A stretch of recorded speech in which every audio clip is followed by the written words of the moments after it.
much, everybody. It's a great honor to have President Ferdinand Marcos Jr. of the Philippines, a great family legacy, and highly respected in this country. I know that because I have many friends in the Philippines, and there's great respect, or I couldn't say it, so congratulations. Thank you. We're going to be talking about trade. We're going to be talking about war and peace. They're a very important nation militarily, and we've had some great drills lately. We're back with them. I think I can say that the last administration was not getting along with them too well. They didn't get along with anybody. They didn't know. Honestly, they didn't know what they were doing. But we have some fantastic military relationships with the Philippines, and that's been reinstituted. And Pete, I would say that you couldn't be happier, right, with the relationship. Great partners. So I just want to say it's an honor to have you. We're going to talk about trade today, and we're very close to finishing a trade deal, big trade deal actually. And we do a lot of business with you. It's a lot of income coming in for both groups. But I was surprised to see the kind of numbers. They're very big, and they're going to get bigger under what we're doing and what we're proposing. And I just want to thank you for being with us. It's a great honor. You and your representative. It's really a great honor. We have a big announcement. AstraZeneca, the big drug company, is going to spend $50 billion, just announced $50 billion in the United States in order to build various places all over the country, big manufacturing plants, pharmaceutical plants all over the country. So that's an honor. And he said they did that because of the election and because of the fact that the tariffs are placed. So they're building their facilities in New York. $50 billion, that's a big investment. And it's going to be a very good investment. I have no doubt about it. So thank you to AstraZeneca. And with that, I'd like to have you say a few words, please. Thank you very much, Mr. President. Of course, we're all very happy to be here to once again reaffirm the very strong ties between the Philippines and the United States, ties that go back over 100 years. And considering the context in which we live these days, especially in my part of the world, this has evolved into as important a relationship as is possible to have. We must remember that the United States is our only treaty partner in the Philippines, and that has stood us in good stead over the years, certainly through the Second World War, and the cultural memory of all Filipinos, down to even the school children, is that our strongest, closest, most reliable ally has always been the United States. That is something that we value, that we are grateful for, and that we will continue to foster as we go on. With the leadership of President Trump, I am very confident that we will be able to achieve that. I think it is worthwhile to remember that it was President Trump who, in his first term, characterized the relationship between the Philippines and the United States as ironclad. And that has been necessarily the case since that time that you made that statement, sir. And it is something that the Philippines will always hold close to its heart. Thank you once again, and we are honored, and it is our great pleasure to be here and to visit with the President of the United States. Thank you, sir. It's my great honor. Any questions? Mr. President. Yeah, please go ahead. Mr. President, do you think that Fed Chair Jerome Powell should resign? I think he's doing a bad job, but he's going to be out pretty soon anyway. In eight months, he'll be out. But I call him too late. He's too late all the time. He should have lowered interest rates many times. Europe lowered their rate 10 times. We lowered ours none. And it's causing a problem for people that want to buy a home. Look, our economy is so strong now, we're blowing through everything. We're setting records. You know that, you see that. And whether it's the Philippines or anyone else, we're setting records at levels that nobody's ever seen before. But you know what? People aren't able to buy a house because this guy is a numbskull. He keeps the rates too high, and probably doing it for political reasons. The only time I remember him cutting rates, he cut the rates just before the election to try and help Kamala or whoever he was trying to help. He probably didn't know. And he's building a building. He's $2.7 billion. They have a $900 million overrun. What is that? And that was given by Biden. That was another Biden deal. And this guy's building this building that's severely overrun. And what does he need the building for? Why does he need space for more people? So they did a big study the other day, and they called all of the great intellects and the great economists and all of the great everything. And it was 71, and only 2 got it right. Me and another gentleman that happens to be very smart. 69 people got it wrong, and the Fed got it wrong, more wrong than anybody. And you know, he has these think tanks, and they build buildings for people that think. And it's really not thinking; it's a little bit of combination of thinking, but it's something you sort of have or you don't have. They don't. The job he's done is just terrible. He ought to raise interest rates. You know, we should be at 1%. We should be leading the world. Instead, we're paying 4%. And if you look at what that means, that's over $1 trillion in interest that we have to pay. That with the striking of a pen, we would be saving more than $1 trillion. Is that right, Scott? Yes, Do you have sir. anything to say about it? Yes, sir. I called yesterday and this morning for the Fed to do a big internal investigation to understand not their monetary policy, but everything else. The Fed has had big mission creep, and that's where a lot of the spending's going. That's why they're building these new or refurbishing these buildings. And I think they got to stay in their lane. And I think that based on the way they cut rates last fall, they should be cutting rates now. It's inconceivable, I know the Fed very well, that they can be spending $2.7 billion to build a building. They don't do anything. It's the greatest job. You show up one day, a half a day, you make a little speech, the economy's doing well, the economy's not doing well, we're going to raise interest. And he's got it wrong. That's why I call him too late, T-O-O, too late. And it's really too bad. But it is affecting people that want to buy houses, and that shouldn't happen. And Mr. President, And you know, he should lower them. Those rates should be 3 points lower. That's what they should be, 3 points lower, maybe more than that. Mr. President, I would like to ask both of you Yes. one question. Mr. President Marcos, next year, Philippines is going to be the rotating chair of ASEAN. I wonder, how do you plan to balance your relationship between the United States and China? And for President Trump, Kremlin yesterday said if you are going to Beijing in September, they wouldn't rule out a meeting between you and President Putin. Is such a meeting possible? And how soon do you plan to visit China? Well, we have a lot of meetings possible. President Xi has invited me to China, and we'll probably be doing that in the not too distant future. A little bit out, but not too distant. And I've been invited by a lot of people, and we'll make those decisions pretty soon. Please. Well, as you say, we are chairing ASEAN for 2026. There is no need, in a sense, to balance, as you characterize it, to balance our relationship within the United States and China, simply because our foreign policy is an independent one, and we are essentially concerned with the defense of our territory and the exercise of our sovereign rights. Now, whether we do this not alone, we need to do this with our partners. And again, our strongest partner has always been the United States.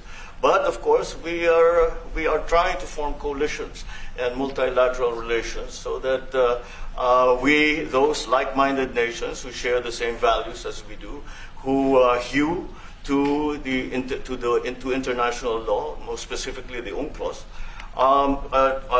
present that position very clearly to anyone who has intentions of unilaterally changing the world order, and that is how we are guided in that. And I don't mind if he gets along with China, because we're getting along with China very well. We have a very good relationship. In fact, the magnets, which is a little complex piece of material, but the magnets are coming out, very well.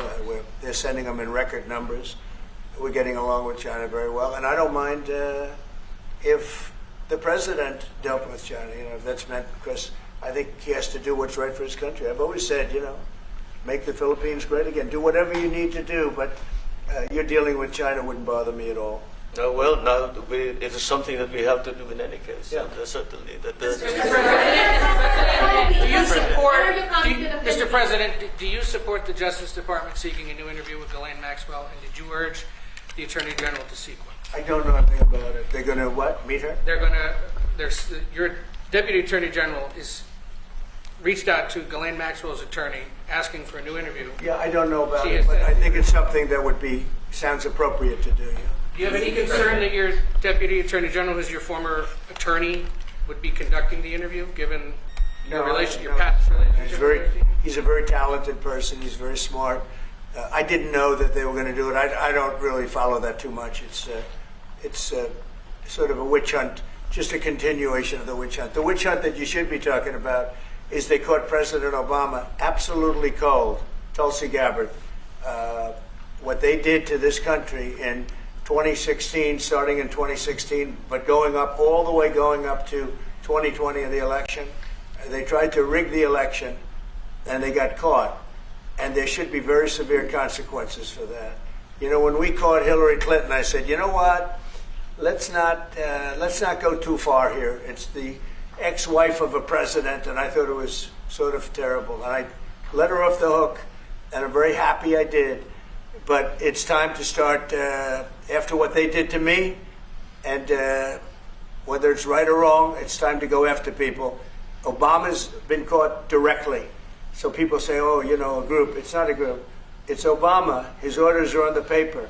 The papers are signed. The papers came right out of their office. They sent everything to be highly classified. Well, the highly classified's been released. And what they did in 2016 and in 2020 is very criminal. It's criminal at the highest level. So that's really the things you should be talking about. I know nothing about the other, but I think it's appropriate that they do go. May I ask you about that, Mr. President? Tulsi Gabbard has submitted a criminal referral to the Department of Justice.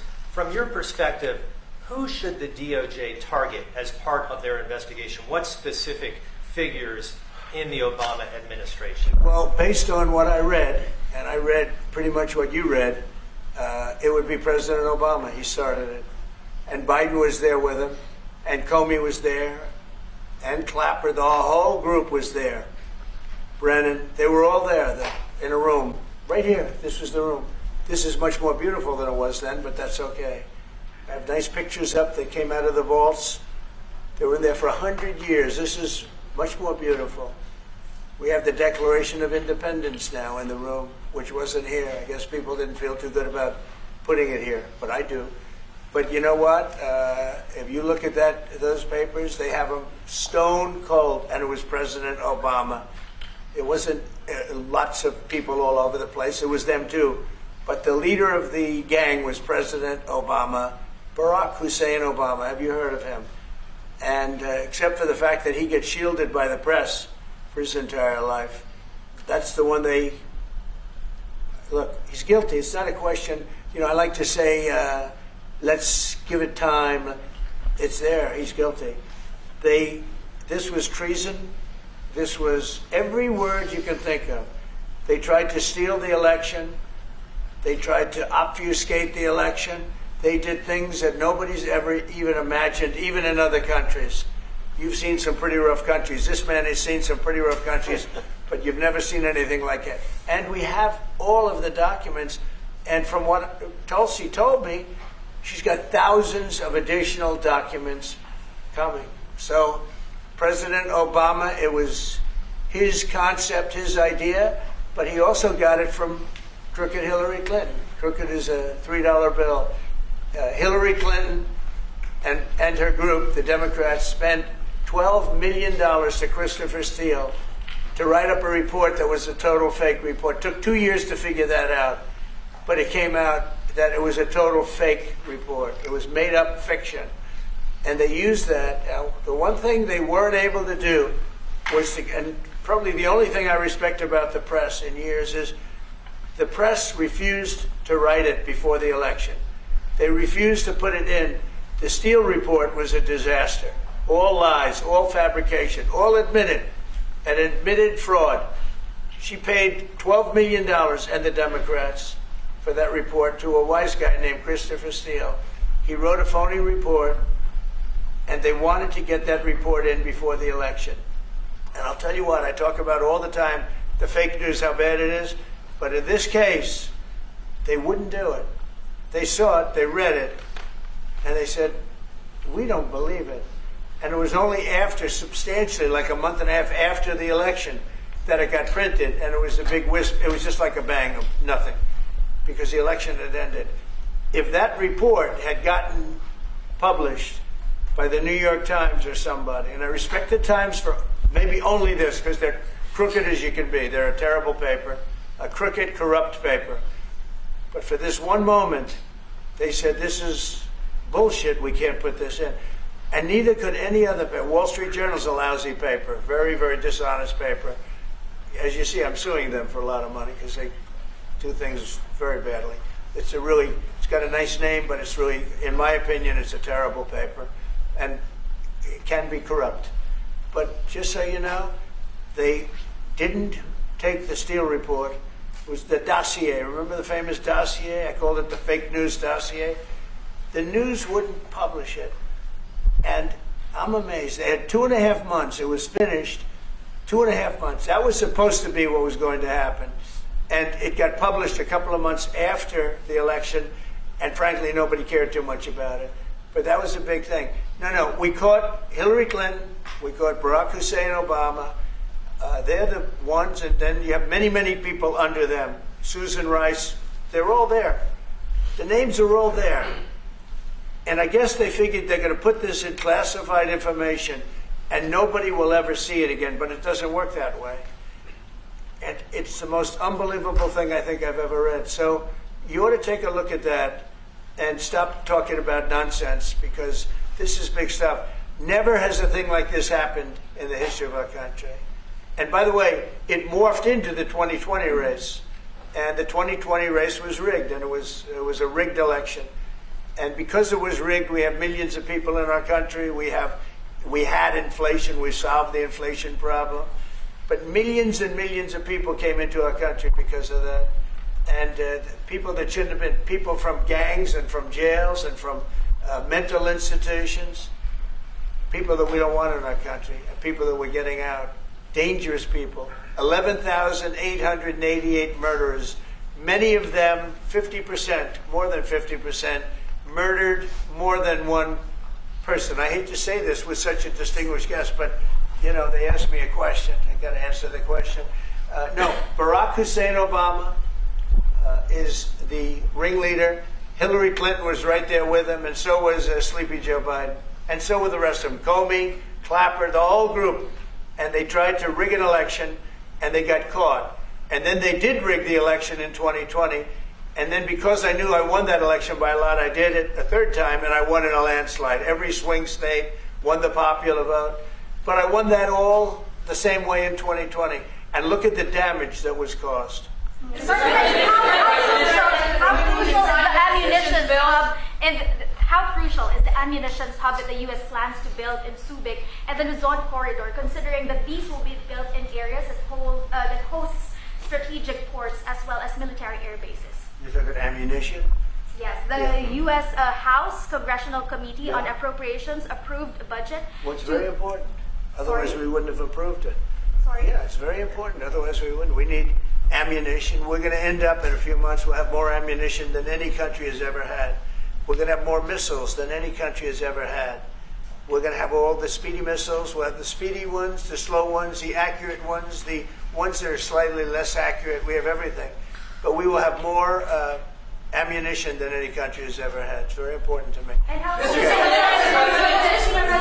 Go ahead, please, Red. Sir, when you say that you're close to making a trade deal, what gaps remain?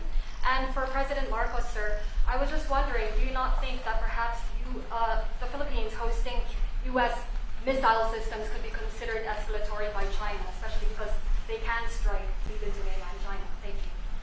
Well, it's an honor to be with this gentleman. You know, I've known him, and I've known his family, actually, but I've known him And I assume you're from the Philippines? Are you from the Philippines? Yes, sir. That's good.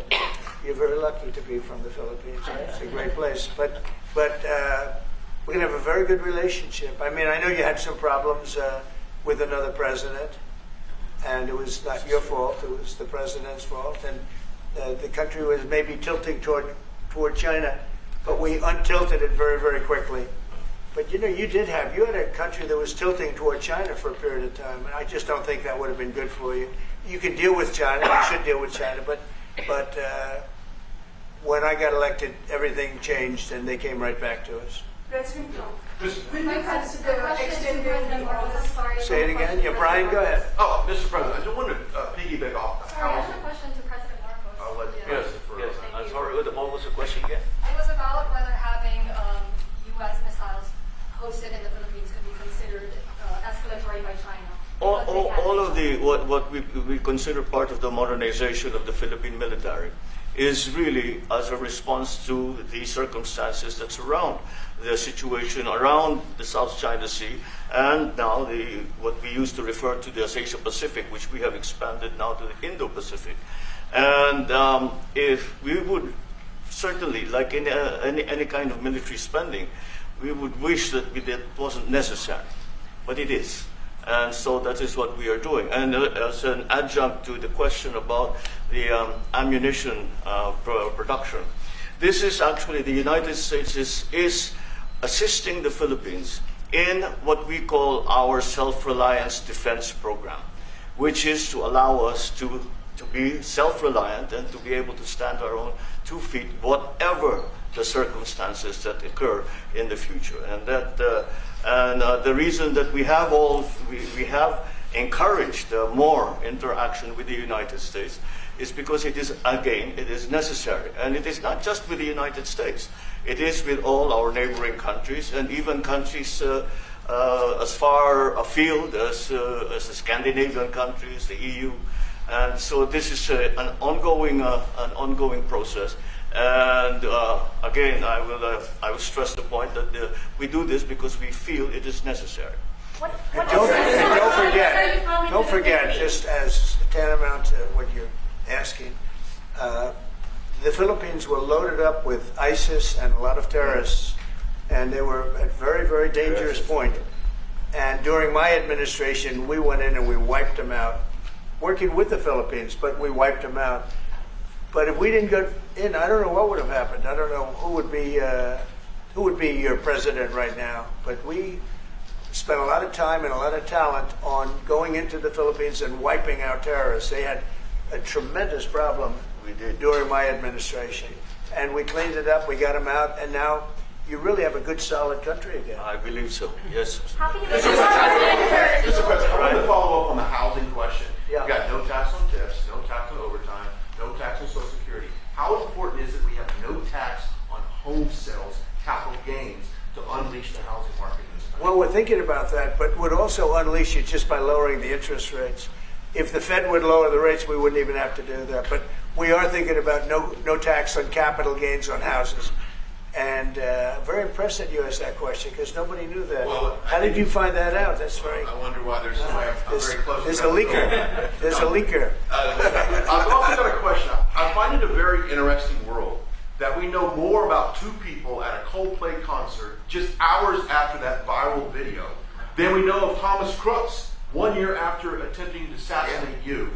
What is holding back the investigation on Thomas Crooks? Well, they've reported to me and they've told me things, and they really say they haven't found anything that was abnormal. I would say this: the Secret Service was very brave because they were right there and they jumped on me. They made a mistake. They should have had somebody on that roof, and they should have had communication with the local police, who also, they did a very good job, but they made some mistakes, and we have a whole different group of people now. I don't think anything can happen, but I think we have the best people anywhere in the world right now, and I think they've learned. And they went into him very, in great detail. They gave me the whole thing, and what can I do? They say that it was just a nut job that was looking to do this, and I spoke with the FBI, the new FBI. I spoke to the FBI, who was the old FBI, I wouldn't have believed a thing they said, because the old FBI under Comey was crooked as hell. He was one of the most crooked. Everybody should read the Horowitz report. Unfortunately, Bill Barr didn't use it. But the Horowitz report, not appointed by me, it was a report on Comey and the FBI. It is one of the worst shots at a human being I think I've ever seen. In fact, the New York Times did an editorial that was one of the worst editorials I've ever seen about anybody. That was about Comey. You ought to go back and get, and Barr didn't use it because he didn't have the guts to use it, or something happened. I don't know. Too bad. He went to Mr. Durham. Instead of doing the Durham, all they had to use is the Horowitz report. And I always felt badly for Horowitz, frankly, because he's a Democrat, I guess. He was appointed by a Democrat. But that report has gotten lost, and it shouldn't be lost. You should all go back. It should be mandatory reading. Go back and read the Horowitz report on Comey and his cronies. And you'll see exactly, we're going to add that to all the stuff that we found. It just confirms it. But what we found is even more so. Now, we found absolute, this isn't like evidence, this is like proof, irrefutable proof that Obama was seditious, that Obama was trying to lead a coup, and was with Hillary Clinton, with all these other people, but Obama headed it up. And, I get a kick when I hear everyone talks about people I never even heard of. It was this one. No. It was Obama. He headed it up. And it says so right in the papers. Got everything. This is the biggest scandal in the history of our country. And it really goes on to even the auto pen, because it all relates to the same thing. It all started the same sick minds. You have an auto pen, which is a tremendous, well, we don't have a president, we have an auto pen that signs everything. I'll bet you sign everything. You don't have auto pens. Everybody, who doesn't sign? You're the president of a country. But it's all that whole thing, leading right up to the end of it is the auto pen. And the auto pen was used by people, and Biden knew nothing about it. They were signing documents that he knew nothing about. As an example, they released the Unselect Committee of Liability. The Unselect Committee spent 2 years grilling everybody, and then they destroyed all the evidence. You know why? Because the evidence made them guilty, and he gave them all a pardon. The Cheney, all the scum that was on the Unselect Committee, Cryan, Adam Kinzinger, and Democrats, and he gave them a pardon. Do you have something else, guys? I was going to add one more thing on Adam Schiff. Director Pulte reports that Adam Schiff claims he lived in a one-bedroom apartment. Now, how does a family of four, and you're a developer, very successful developer, how does a family of four live in a one-bedroom apartment? No, it looks like Adam Schiff really did a bad thing. They have him. Now, let's see what happens. It's not up to me. I stay out of it purposely. But it's mortgage loan fraud. It's a big deal. He defrauded banks and insurance companies and the federal government. But it's very simple. It's mortgage loan fraud. And you're right. It's a lot of people to live in a one-bedroom apartment, right? But he put it down. But he has a lot of other things far worse than that. So, no, Adam Schiff, they have him 100% on mortgage fraud. Now, if there's anybody else in this room except you would have no problem. But anybody else in this room, you'd have a problem. I'd have a problem. Yeah, please. So there was a hearing yesterday in the Harvard case. Would you allow Harvard to get their federal dollars back as a part of any agreement with the administration? No, I'm not giving. Harvard's been given $7 billion. Can you believe it? By the Fed, $7 billion, and we want money to go to all universities, not Harvard. Harvard got more than anybody else. They have $52 billion. They get huge tax incentives and tax breaks on that $52 billion. But they have $52 billion, and they got $7 billion over a short period of time.